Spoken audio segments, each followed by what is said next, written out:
Listen to GL Radio on the Zeno app. Download the app now on Google Play Store. The radio station you can't live without. GL Radio. GL Radio. GL Radio. Health Talk on GL Radio with Dr. Stephen. This is my only favorite station, playing the best songs on the radio. Health Talk on GL Radio with Dr. Stephen. Good afternoon to all those in China, and good morning to those in Ghana and Africa. Health Talk on GL Radio with Dr. Stephen. Welcome to GL's Radio Health Talk of the Day. My name is Dr. Stephen AKITI, and as always, being your best host for Health Talk. Today, we're going to discuss in-depth topics that a topic that we've been talking about for some time now, and it's related to our health. One thing I've realized through this year is that we've taken certain things for granted. For example, it's what we eat, what we drink. We just think that we eat and drink is just part of our daily life, but we always forget that what we eat or whatever gets inside us is what makes us. In as much as what knowledge gets inside us makes us knowledgeable, so what we eat also builds our body. So today we are going to talk about worm infestation. But before we go there, I just want to say a big thank you to all our listeners out there. Last week I was off the radar, and I'm sorry for that. It was just because of an emergency. And thank you all so much for being here and for listening to us all the time. If you're listening to us via the radio box and you think you just want to use Facebook, which you can just go on our Facebook page. We are currently live on Facebook at GL Radio. Just search for us, follow us, and let's make this happen. So, welcome to today's GL Radio Talk Show. Health Talk on GL Radio with Dr. Stephen. Yeah, and I'm glad to announce to you that I've been nominated for the Asian African Appreciative Award, and also as part of my work here at GL Radio, someone from Beijing saw it fit to nominate me as part of the best health host program of the year. So thank you all so much, and it's GL Radio Health Talk Show. Now let's get to the main topic today. Health Talk on GL Radio with Dr. Stephen. So today we are talking about worm infestation, and to be the part one. So in the month of February, we'll be talking a lot about what we eat, what we drink, diseases associated with them. And for the next 2 weeks, we'll be talking about worm infestation. Now, when we talk about worm infestation is just parasitic infection of worm in any living thing. So, worm infestation also happens in animals. It occurs even in worms themselves. Yeah, it sounds a bit funny, but yeah, it's true. So, but today we are talking about worm infestation in humans. So worm infestation in humans actually was first found out in the early 1600 BC in Egypt, where they realized that some of the Egyptians were coming up with unexplained abdominal pain and also chest infection, and also some of them were having fecal matter with something in them. So that's where it all started from. And when it started, they actually thought there were only 28 species. until the 17th and 18th century, where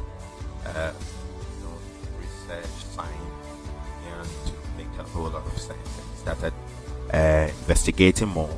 Then they realized that, so we have a lot of worms. Then they were able to discover about 50 of them. But in the 20th century, we've come to discover that we have over 300 species of worm infestation in humans. And these worm infestations are not just anything that we can just ride along with, but things that we need to take seriously, because they can affect our lives. And for the medical students, we say it can affect the morbidity of life, and even cause death. There are a lot of worms out there that affect humans. We have the roundworm, we have the hookworm, we have the filarial worm. We have a lot of worms. And for the past days that we used to talk about food, we brought in the dietitian, talk about food, we brought in the pediatrician, talk about things about food, we brought in the general surgeon to talk about event-related issues that deals with what we eat and what we drink. But today we're talking about worm infestation. I know those in China are celebrating the Chinese New Year. Actually, I won't say Chinese New Year is not just limited in China, but it's now a global thing. And during this time, a lot of people eat a lot of meat, they eat a lot of food. Virtually, it's a time to celebrate. It's a 2-week holiday, so you chill from time to time. I'm sure there are people who just woke up from their bed after going to chill yesterday night. But as I always say, enjoy yourself, but keep yourself healthy. Today, we'll be talking about one of the worm infestation. We call it the Ascaris. So Ascaris is a worm, and it has another name called the roundworm. It also has this disease called Ascariasis. So if you hear someone say you have a roundworm infestation, it just means you have Ascariasis. If someone says that is a roundworm, that means you have Ascaris. That means that is Ascaris. So you can say that someone has Ascaris as a disease. Yes. So the disease itself is called Ascariasis. If you can't mention it, just say roundworm infestation. So, roundworm Ascaris itself is one of the biggest roundworms we have so far in the world. It has a lot of species that affect humans. Not only humans, they also have species that affect fishes. They have species that affect pig, chicken, fowl. In fact, a lot. Ascaris is quite broad, but it dates back to 1420 BC in Peru, and also 1600 BC Egypt, and to 2270 BC in Brazil. These dates are quite memorable because there were days that doctors found out that these things could actually kill humans.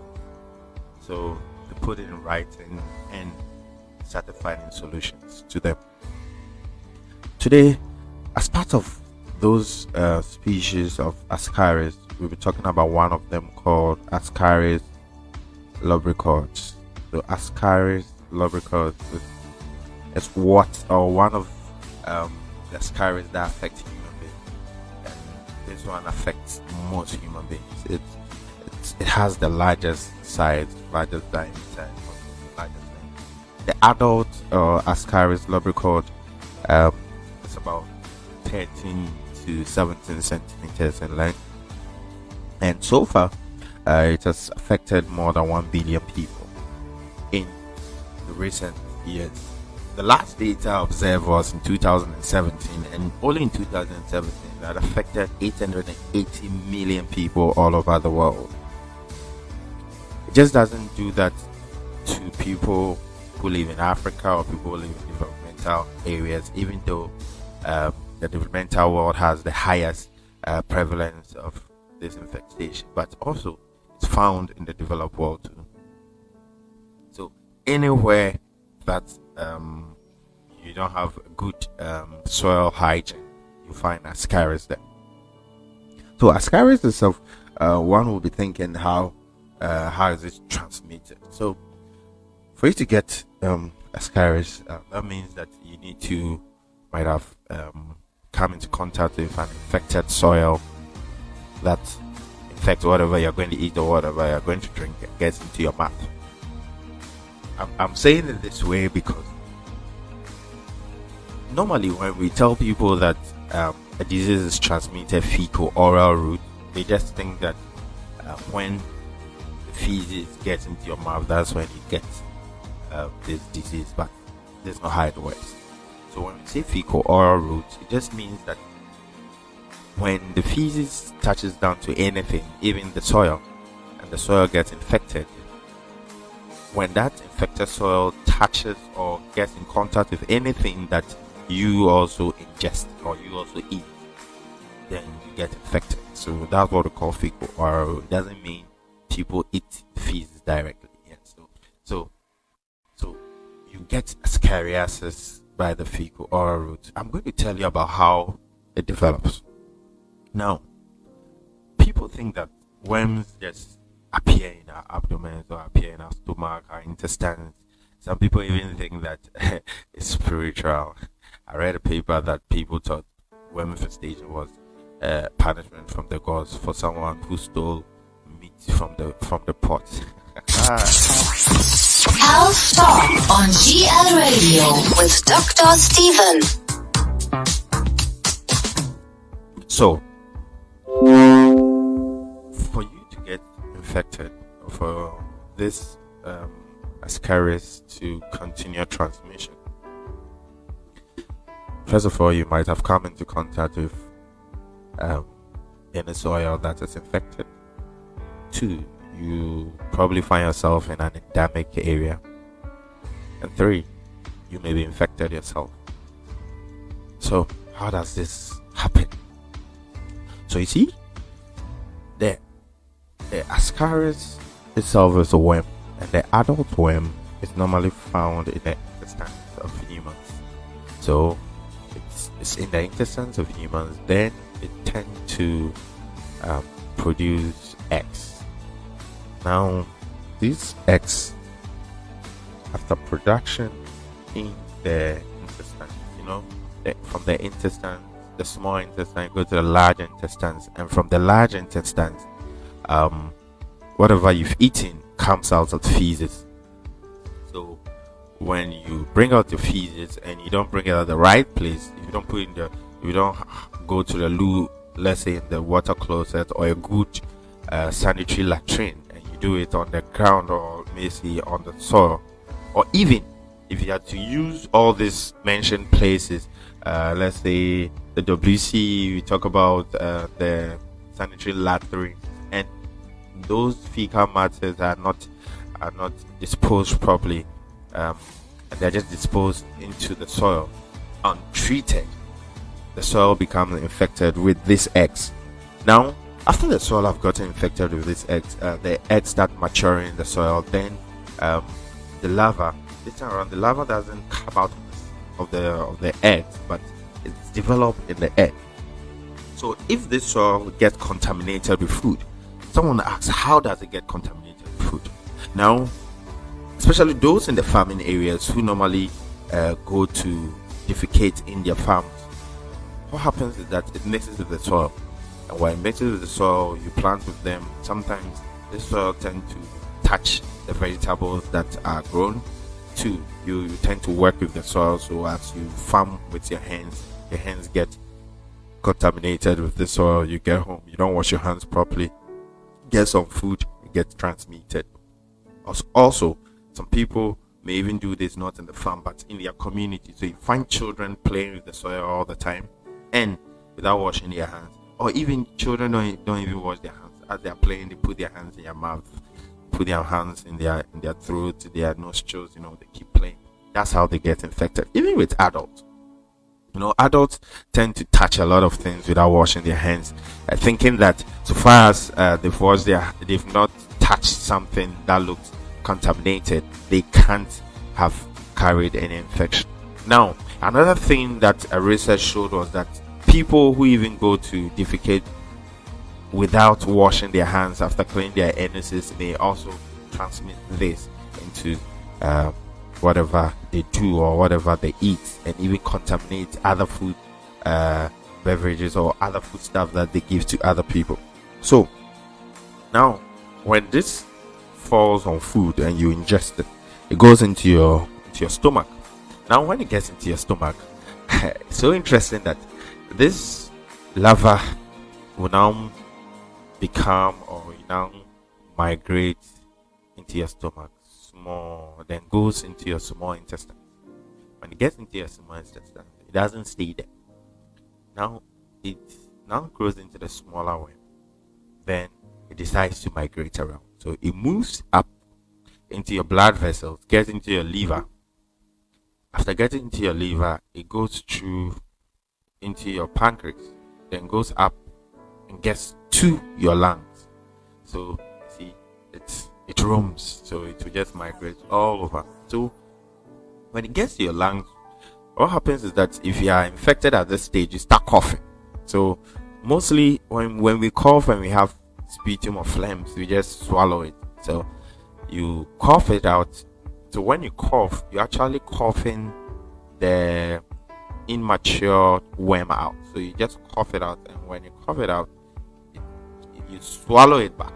When you swallow it back, it goes straight into your stomach, then into your intestine. This time around, when it comes into your intestine, because it is protected by the mucus and layers from your alimentary canal, it doesn't go right into migrating through the liver and going up there again. It now settles in the small intestine. Settles there properly, matures into an adult worm, and the female worm starts to actually produce eggs. It is surprising that they produce about 200,000 eggs in a day. Oh yes, 200,000 eggs in a day.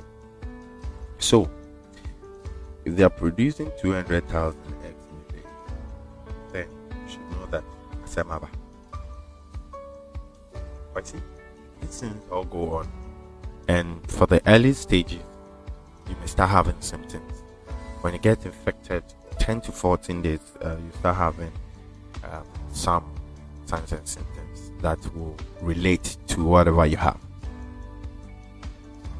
So with time, this whole adult worm is going to now migrate all its eggs into the larger intestine. So the larger intestine, then you go defecate, you bring out this eggs again. The eggs infect the soil, then it goes all over the circle again. But you see, this adult worm don't come out themselves. They just don't come.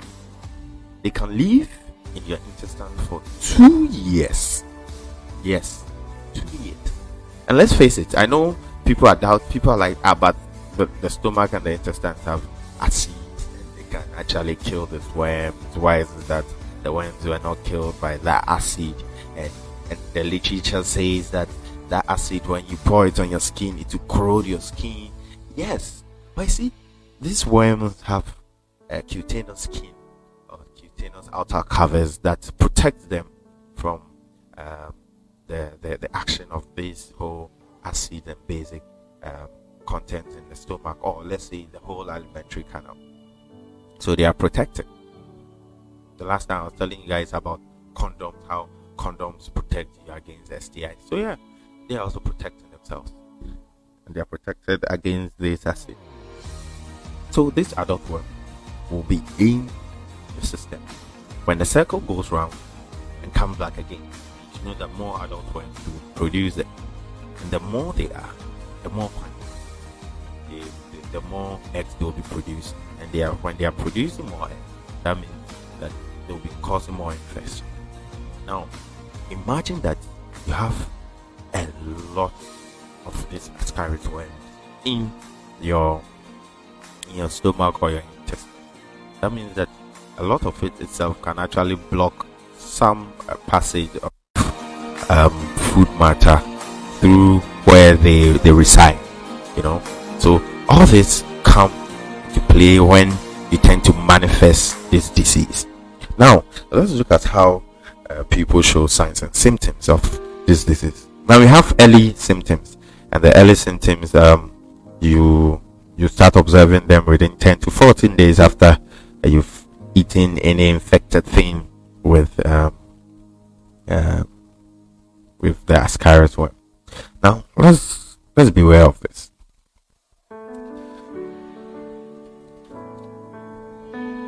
Sometimes Ascaris itself may find itself in the stomach of things like pigs, when the latrine is not covered properly and pigs come to eat from there, or when the soil is infected and pig, or even fowl, let's say chicken, like the roosters, those that are normally at home, when they come to just eat, they normally play with the soil. So when the soil gets infected, they also eat of the same soil, or they get infected themselves, and you eat of those things, then you also get infected. So when you eat uncooked or properly cooked pork, and also unproperly cooked chicken liver, you tend to find this worm infestation in there, and you can also get infected. It doesn't mean that when you wash your hands and all that, you're out of the blue. You can also get infected by eating uncooked pork and also uncooked liver of chicken or any fowl that has been infected.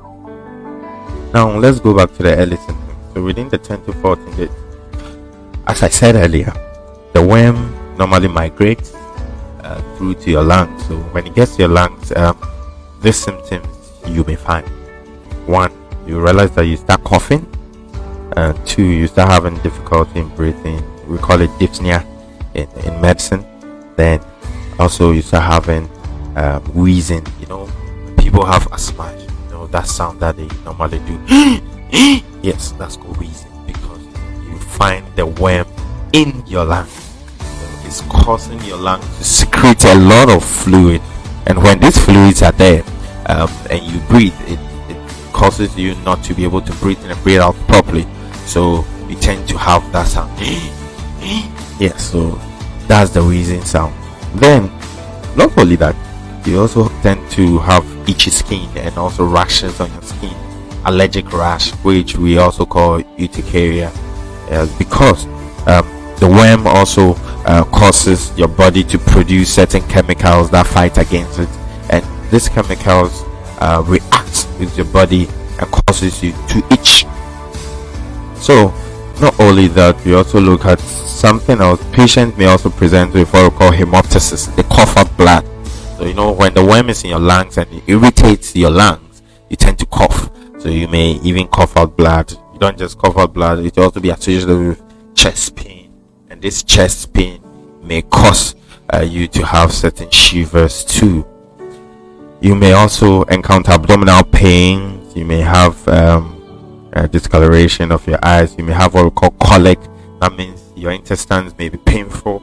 You may also have nausea, vomiting, and also you have what we call anorexia. You not even feel like eating. Yeah, it takes time for you to eat. You don't feel like eating because you feel you are full, or you feel you don't have the appetite for food. People may have intermittent diarrhea too, and these all come into play when the Ascaris worms becomes a lot, like they propagate themselves and they are a lot in your alimentary canal. Now, all these things you may see within the 10 to 14 days. But moving on, within 6 to 8 weeks, when there's full maturation of this worm, you tend to have other symptoms and signs too, like jaundice. When you have the yellowish discoloration of your eye, your nausea and vomiting will become very severe. You have high to moderate grade fever from the reaction of your body to the infection. You also find yourself having what we call cholangitis and pancreatitis. As I said, the worm doesn't stay at one place. It likes to migrate. yeah, or your kubol or rough, yeah. So it will just be moving around, so it can cause acute pancreatitis, and acute pancreatitis is one of the most serious complications in humans, as even without worm infestation. So you can imagine that. You also have what they call the hepatic abscess. That means you have an abscess in your liver. You say abscess. Abscess just means a collection of pus. So pus, that thing that when you have a boil, you have those white caddy smelling things. It can cause cavitations. The worm can cause cavitations in your liver, and the liver will react to it. Reacting to it, the body produces pus, and that pus can be collected just at one place. When you have hepatic abscess, it's one of the most severe cases, and it can lead to death. This time around, when you have hepatic abscess, you have what we call fever that is not really regulated. So the fever, you may have high fever today, tomorrow the fever will go down, you have another high fever. It's actually hectic and actually pathetic to see people with hepatic abscesses, because it's one of those diseases that are diagnosed based on exclusion. We also have Ascaris causing appendicitis. Yes, Ascaris can cause appendicitis, where they go to irritate the rough of the appendix and causes it to inflame. So when this inflammation happens, then you tend to bring out these signs and symptoms. Now, with the long term, what happens is that the Ascaris tend to create holes. So while they create holes and they feed on your system, you realize that you start losing weight, start getting anemic. So patients may always show with low HB or low blood content, because they are sharing their blood and their food with some parasites in there. As we all know, parasites in there. If you are parasiting on someone, that means they are taking something that doesn't belong to you, and you are making that person also suffer in it. So the worm is just a parasite, and it takes everything. It sucks your blood slowly and steadily, and if you don't take time, some people may actually run into syncope. You talk about syncope, it just means that some people will just faint, because when their blood levels are low. It has been experienced in a lot of women that bleed a lot during their menses. So when their blood levels are already low and during their menses they bleed with high parasitic infection like Ascaris, they tend to have a very steep lowering of their blood, and this may cause them to have dizziness and even faint sometimes. So this goes on. It's going to cause some complications that we call GI bleeding, which is the gastrointestinal bleeding, because these worms tend to feed on the inner parts of the intestines and the abdomen. Apart from that too, they also create holes in the liver and the pancreas, even in some of the blood vessels. So while they create those holes, it causes you to bleed. So you may see patients coming in with vomiting of blood. Patients will come in, they'll vomit blood.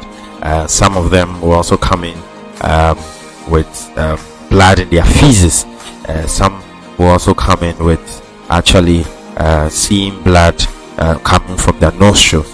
So worm infestation itself is one of those things that we take for likely. Like, yeah, it's not that a joke. We doctors never joke when we hear that there is a parasitic infection, because we believe that it can be prevented, and these are some of the diseases that we don't want to be seeing in the clinic.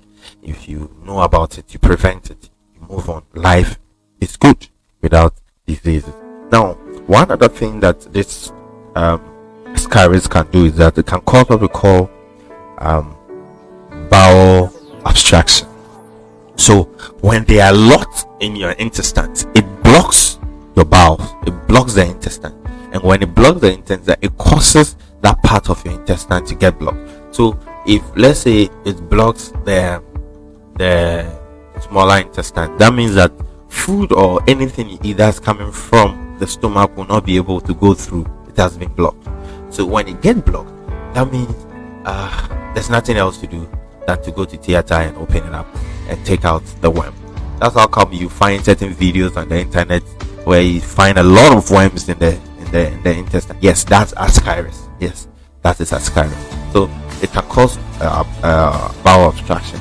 It can also cause what we call volvulus. So volvulus just means that when your intestines are turned in a particular way that they are not supposed to turn, they can even form knots with your intestine. Your intestine, that one. And all these things are high grade complications that there's nothing else to do. There's no medication to give you than to take you to the theater room, open you up, and suck those Ascaris out, cut part of your intestines and rejoin them together. Another thing they do is what we call intussusception. So intussusception, where they will cause part of your inner organs to get interactive with another. Yes, those worms, they are very wicked, and when they start with that, they tend to bore a lot of holes in your bowel. They cause what we call acute cholecystitis, where you have your bowel duct and also your gallbladder being inflamed. It's going to cause you to have a lot of fat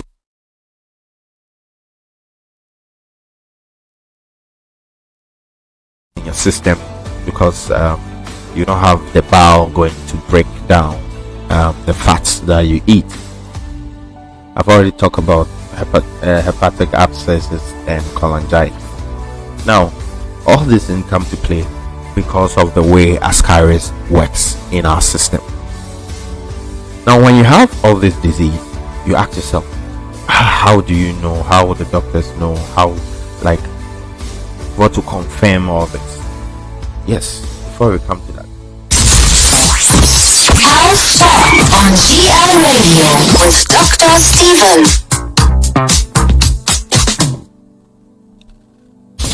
The radio station you can't live without.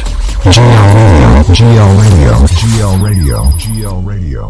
Radio. Yes. So, after all these signs and symptoms, when you present to us at the hospital, or you tell any of your primary health physicians, for us to be sure that we are dealing with Ascaris, we need to do certain investigation. And it is surprising that depending on your system, or depending on the stage of the infection, will also depend on the outcome of the labs. So most of it, when you come to the hospital and give us all the symptoms, first of all, we are going to do a sputum test. We do the sputum test because the Ascaris can be maybe at the stage where it's found in your lungs. So if it's there, and we find out that okay, so you have Ascaris in your lungs, where you show the symptoms of coughing, dyspnea, hemoptysis, coughing out blood, chest pain and wheezing. If not, one of the regular tests or investigations we order is stool examination, where we ask you to give us your stool, your toilet, then we look in the microscope and find out if there is anything in there. Most often they'll find that there are some eggs or some larvae in your stool, and if this is confirmed, then we go ahead with treatment. Also, when the symptoms have gotten to the complications level, we may have to do a chest x-ray or a chest CT scan to find out how your chest is, because you coughing up blood is a serious issue, and we need to make sure that it doesn't cause your death within the earliest possible time. Then we also do abdominal examinations. You have to go for an abdominal CT scan or an MRI for us to know how serious it is in your stomach. If the MRI or the CT shows that there are some activities of worm or some blockage in your small bowels, then we know what to do. Not only that, but the CT scan is also going to check for your liver, your pancreas, and in fact everything in your stomach, everything in your abdomen. So we check for all those things to be sure that Ascaris hasn't got into all the other parts that he likes to perforate, or he likes to settle, and this goes a long way to actually cause a burden on the patient. Just worm infestation, and you are doing all these labs and you are doing all these investigations. Yes, you'll be surprised, but we will have to do all these things, and these examinations are quite expensive. So it all comes down to prevention, so that you don't get to spend, because when you are just spending on worm infestation, then you know there's a problem somewhere. Now when we confirm this, we just go on to treatment. Depending on the stage of the infection, we will give you a treatment that will help you. For instance, if the worm is in the lungs, we are not going to give you a dewormer or an anti-helminthics to actually take it out, because the efficacy won't be good. Like, it won't be able to act on it. But if it's in the worms, we may have to first give you some corticosteroids and some to inhale to be able to have a good airway circulation, and also fast. We may even give you some parental or IV medication to help keep you breathing, and then we even continue with hyperventilation to see how those little or those immature worms can migrate back into the intestine. So, but then when it's in the intestine and you're having other symptoms, then we can give you the anti-helminthics, such as the dewormers. We give examples. We have the albendazole, mebendazole. One of them that have become very popular now during the COVID time is the ivermectin. So we give all this, and we give them based on what we found in the labs and the duration that you have to take them. They're also based on our findings. Some people have to take them for 3 days continuously, and also we give them based on your age and your weight. And so I'm not going to share the dosages with you. It's against our regulations to do that, and against our ethics to do that, unless you go see a medical practitioner. And based on the recommendation, and also based on your findings, they will give you the appropriate treatment. It has been found that vitamin A also helps in the treatment, and also helps in early survival of children who have very high grade worm infestation. This study was done in Zaire. I think Zaire is in Central Africa. Yeah. So in the found of vitamin A, it's very important when we are treating patients with worm infestation. Not only that, when all this don't work, and there's been a blockage, when all this don't work, and apart from being a blockage, there's been a perforation by this worm, then we have to go to the surgical treatment. So we have to take you to theater. We have to open you up. If it's in the lungs and it's giving too much problem, then you know that the thoracic surgeon, the cardiothoracic surgeon, the pulmonologist, they will all be in theater to make sure they take this out and give you good treatment.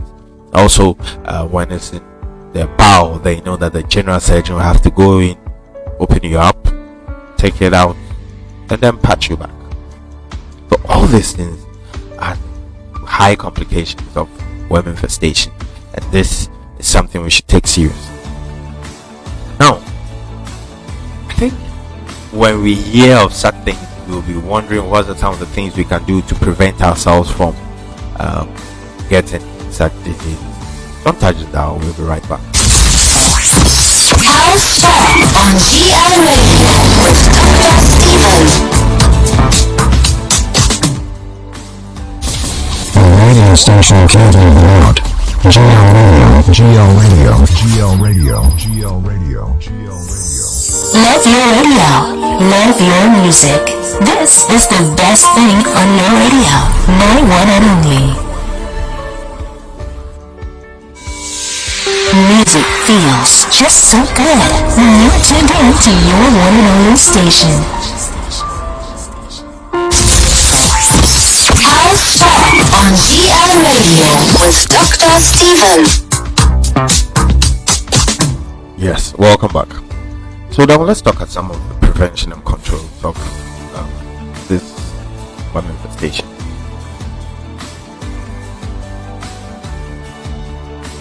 So prevention and control of this one manifestation will just be we not doing what we are supposed to be doing. So it's very simple. As I said earlier on, when we have Ascaris and we tend to not go according to regulation or whatever I've been told, we tend to spread it all around.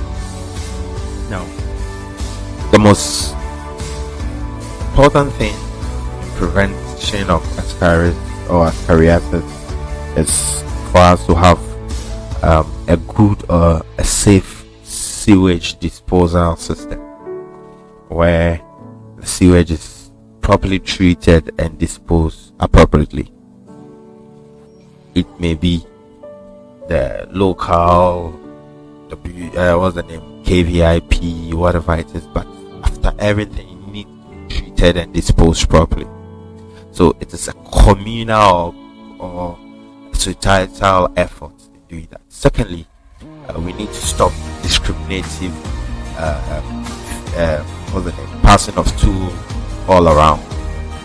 You go to certain communities and find feces everywhere, anywhere, and that should be stopped.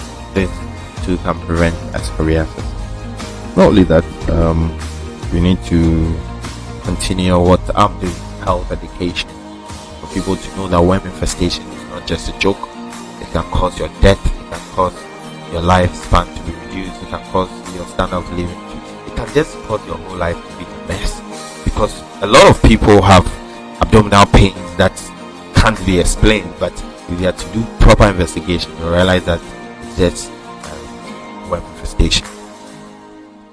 Now, a research showed that in the country Sri Lanka and in India, they started health education on worm infestation. They did it once.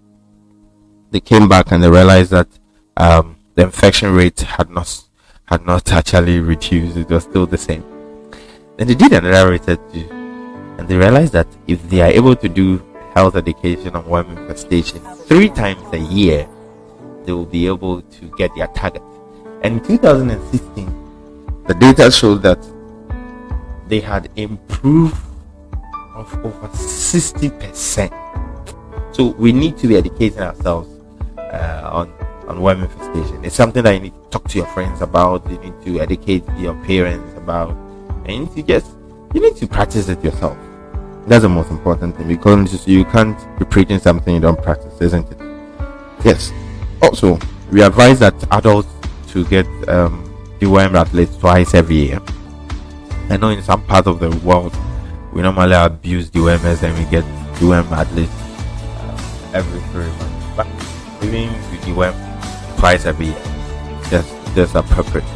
Also, we advise that when you go to endemic areas that have this worm infestation, we advise that mainly you return, you deworm, or even if you live in those places, especially in Africa, we advise you to deworm every three months. But if not, if you live here in China or live in the US, and my listeners in the UK, you can just deworm twice every year, and that will be okay. We also advise you to avoid eating uncooked pork, and also avoid eating uncooked chicken liver, because these can also purge the eggs or the larva, and you can get infected. We also advise you to wash your hands with clean water and soap after you've touched anything. Formites, after you touch the soil, even when you're washing your vegetable, we advise you to wash your vegetables properly. Wash your vegetables under running water. You don't put the vegetables in the pan and wash it under running water, so that clean the vegetable thoroughly. And also, we also advise that you wash with salt. Someone will ask, how come I'm not talking about drinking water? Now, the Ascaris has said that our filtration for drinking water is able to filter it out. So, in as much as it may be able to dodge certain chemicals, it can dodge filtration and also boiling of water at very high temperatures. So that's how come most often when people drink water that is treated, they don't get Ascaris yet. So that's also one thing for you to know. So we out there, let's know that worm infestation is one of the major causes of death and bad what's the name, leaving. Also know that certain abdominal pain may be associated with worm infestation, and not all abdominal pains are as a result of ulcer or gastritis or even normal abdominal abscess. Now note also that children can get infected, and we study worming children mostly after the age of 3. Records have shown that children between the age of 4 and 15 have high rates of getting infected with this worm. And let's face it, why won't we just prevent it rather than going through the pain, rather than going through the financial loss? No, health is very important. And as I said earlier on, what you eat is what you become. What you eat is what your body reacts to. What you eat is your health. So let's take care of ourselves and let's protect ourselves. Those in China, as you're eating and you're having fun during the Chinese New Year, take care of yourselves. And as I educated you guys the last time on alcohol, don't drink too much, just drink within the medical limit. And for the ladies, take care of yourselves out there. People, protect yourself. COVID is still real. Wash your hands properly, sanitize, wear your face masks, and in fact, don't forget to pray. Anyway, before I go, I just want to say a big thank you to all my listeners out there. God bless you. Take care of yourself. And Abana Dapa, thank you for listening to me today. Love you. Good day, and we'll talk again next week. It's your host, Dr. Stephen AKITI. See you. Bye-bye. Health Talk on GLRADIO with Dr. Stephen.